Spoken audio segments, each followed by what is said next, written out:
नमस्कार दोस्तों, मैं हूं राजधानी कोचिंग सेंटर अशोक राजपथ पटना से आपका मित्र, आपका सहयोगी, आपका मेंटर, आपका प्रेसिपेटर शैलेंद्र। अभी जो आप सिविल कोड कलर की परीक्षा का जो डेमो टेस्ट दे रहे हैं वो 18वां जो आपका टेस्ट है उसका जो हिंदी का पार्ट है उसका सॉल्यूशन मैं आपको दे रहा हूं। आप इसको ध्यान से देखिए। देखिए, चुनाव के समय प्रायः दो दलों के बीच गठजोड़ होता है, किंतु यह अस्थायी नहीं है। गठजोड़ की राजनीति का देश का आर्थिक विकास पर जो प्रभाव पड़ता है उस पर विचार करते हुए लगभग 150 शब्दों में एक निबंध लिखिए। पहले तो यहाँ देखना है कि निबंध लिखिए, इसके बाद ये चिन्ह का कोई मतलब नहीं है, मिसप्रिंट है, प्रिंटिंग मिस्टेक है, यहाँ तक ठीक है।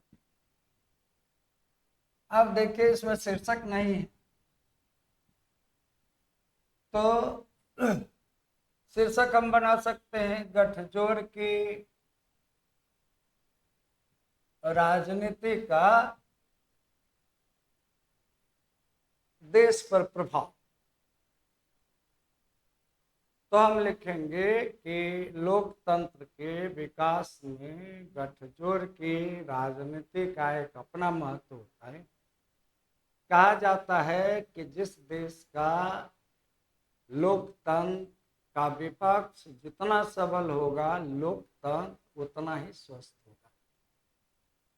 किंतु इन दिनों की समस्या यह है कि अब व्यक्तिगत चेतना का विकास इतना हो गया, क्षेत्रीय दलों का विकास इतना हो गया कि अब बहुत कम बार ऐसा देखने को मिलेगा कि कोई एक पार्टी बहुमत की सरकार चला। ऐसा केंद्र में भी होगा, ऐसा राज्यों में भी होगा। तो ये गठबंधन या गठजोड़ एक व्यवस्था होगी, क्योंकि शासन तो चला। अगर ये गठबंधन या गठजोड़ होता है और शासन इसके द्वारा चलाया जाता है तो इसमें कोई बुराई नहीं।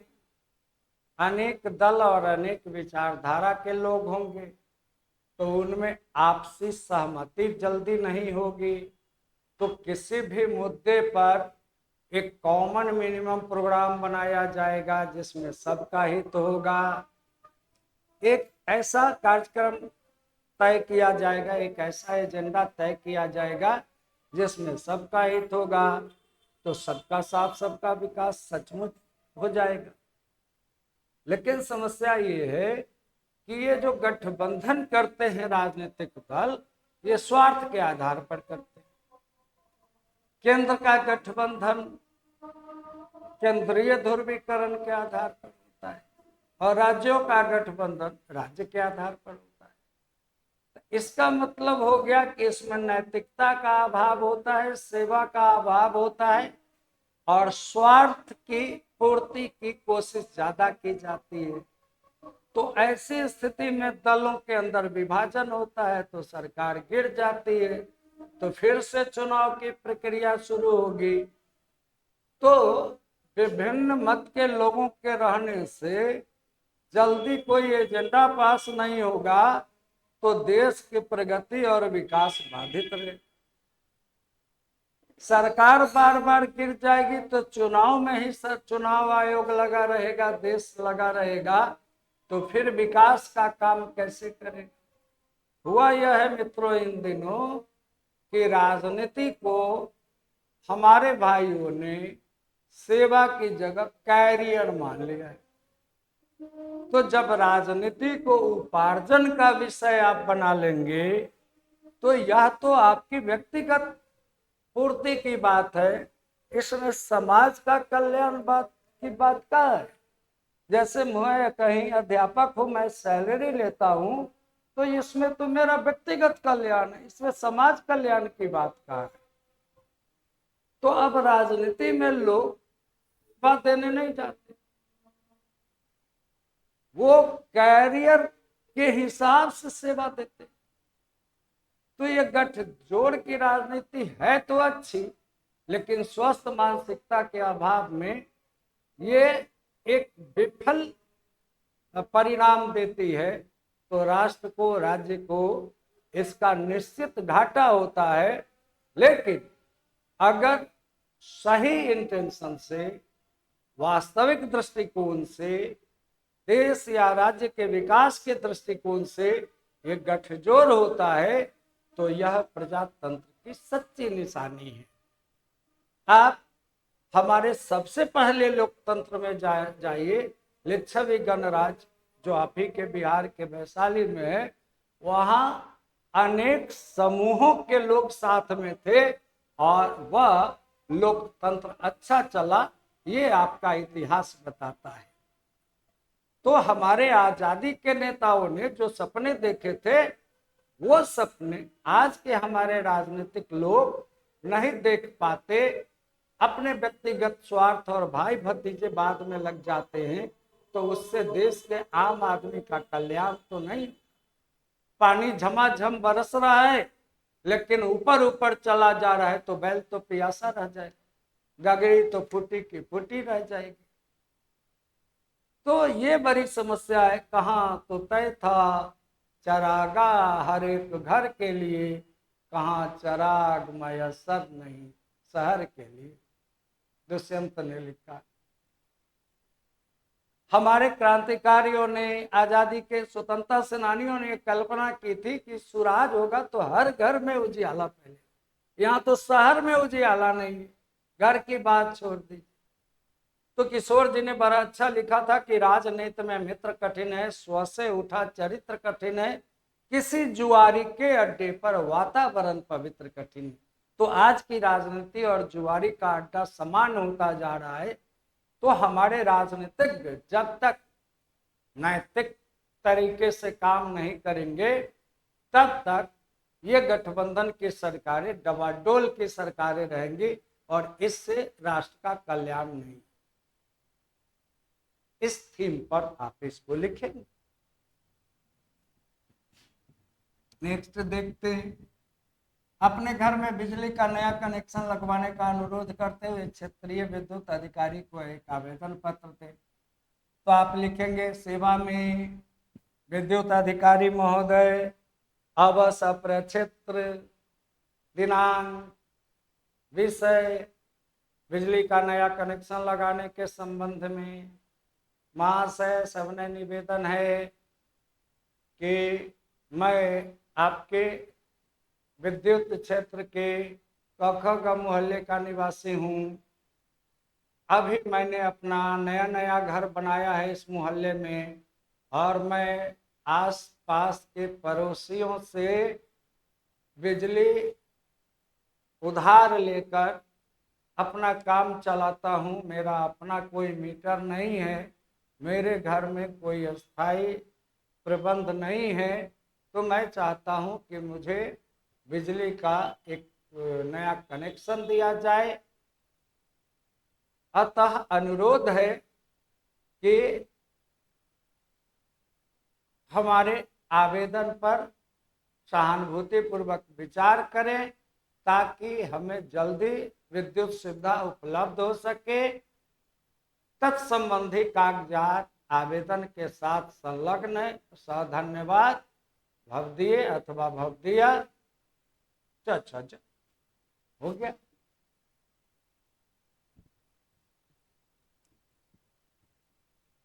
अब निम्नलिखित मुहावरे का अर्थ स्पष्ट करते उनका वाक्यों में प्रयोग कीजिए। तो अंटी मारना का मतलब होता है चाल चलना, उससे सतर्क रहना। वह अंटी मारने में बेजोर है,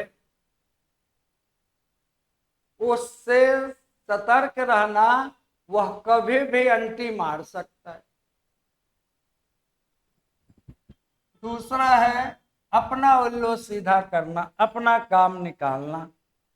बहुत से लोगों की आदत होती है कि अपने काम के समय खुशामद करते हैं, अपना उल्लू सीधा कर लेते हैं, और दूसरे का काम करने पर उन्हें अंगूठा दिखा देते हैं। अब है आस्तीन का सांप, मतलब धोखेबाज मित्र, कपटी मित्र। उससे दोस्ती की है तुमने, जरा बचकर ही रहना, वह पक्का आस्तीन का सांप है। ये मैं पहले से जानता हूं, क्योंकि वह मेरा भी दोस्त रहा। लकीर का फकीर होना, परंपरावादी होना। अरे उसकी बात छोड़ो, वह लकीर का फकीर है। कोई भी आधुनिक परिवर्तन से वह कभी सहमत नहीं।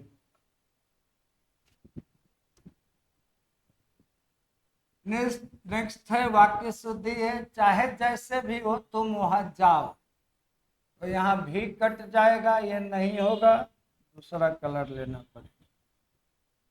ये नहीं होगा, जाओ में ऊ नहीं होगा, ओ होगा। अब ये वाक्य शुद्ध हो गया। इन दोनों में केवल यही अंतर है, तो केवल नहीं आएगा। जब अंतर यही है तो केवल का कोई, और ये यही भी नहीं होगा, यही होगा। इन दोनों में यही अंतर है। ये है भी नहीं होगा, है। इन दोनों में यही अंतर। शब्द केवल संकेत मात्र है, संकेत मात्र नहीं होगा, शब्द केवल संकेत है, सिंबल है। तब शायद यह काम जरूर हो जाएगा, तो यह काम जरूर हो जाएगा, तो तब शायद नहीं लगेगा। अगर तब शायद यह काम हो जाएगा, तो जरूर नहीं लगेगा। तब शायद यह काम हो जाएगा, या यह काम जरूर हो जाए। इन दोनों में से कोई एक ठीक है। शायद के साथ जरूर कैसे लग सकता। अब देखिए, इनके लिए एक शब्द लिखना है। तो रात और संध्या के बीच की बेला कहलाती है गोधूली। जो दिखने में प्रिय लगे वो है प्रियदर्शी।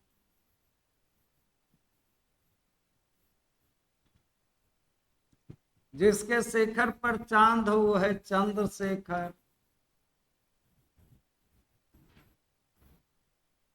जिसके पार देखा न जा सके वो है अपारदर्शी।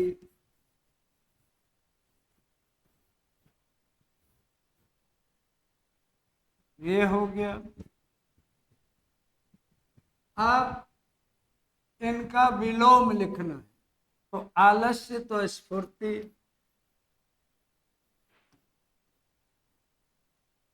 कृतज्ञ तो कृतघ्न, जड़ तो चेतन, निंदनीय तो प्रशंसनीय।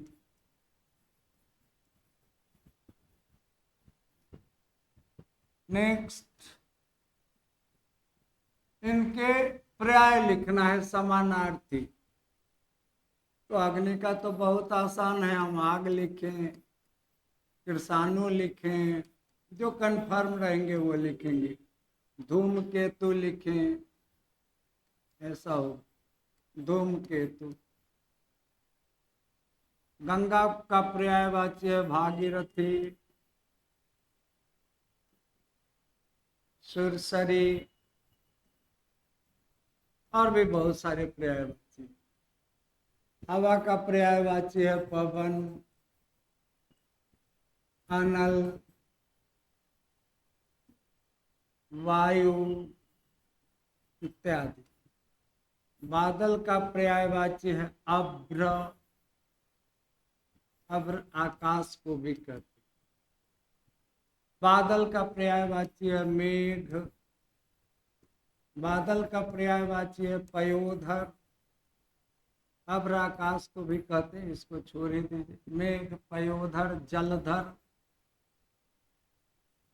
ये सब जल को धारण करने वाला। पाय मतलब जल या दूध, पाय को धारण करने वाला। तो ऐसा आप लिखेंगे। अब ये आपका सॉल्यूशन हो गया। तो मुझे आशा है कि आपने मिला लिया होगा और आपको कुछ लाभ होगा। अपनी तैयारी करिए, 18 को आपकी परीक्षा है। आपकी परीक्षा अच्छी हो। आपको बहुत बहुत शुभकामनाएं और धन्यवाद।